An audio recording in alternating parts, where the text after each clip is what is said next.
আমাদের দেশে নাগরিক নিরাপত্তা হুমকির সম্মুখীন, এই কারণেই নারী নিরাপত্তাও হুমকির সম্মুখীন হচ্ছে।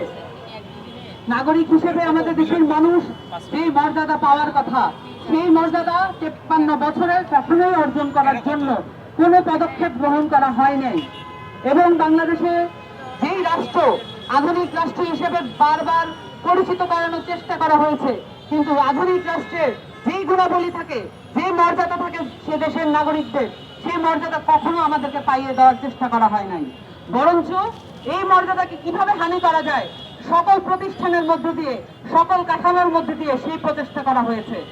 সেটার পরিপ্রেক্ষিতে আমরা যখন মাগুরায় 8 বছরের একটি নারী শিশুকে ধর্ষণের শিকার হতে দেখি, এবং সেটার পরিপ্রেক্ষিতে সেটার বিচার পাওয়ার জন্য আমাদেরকে এখনো রাস্তায় খেদিয়ে মরতে হয়, সেটাই বলা যায় যে অভ্যুত্থানে যে ফ্যাসিস্ট কাঠামোর বিলোপের কথা আমরা বলেছিলাম, সেই ফ্যাসিস্ট কাঠামো এখনো বিলোপ হয় নাই।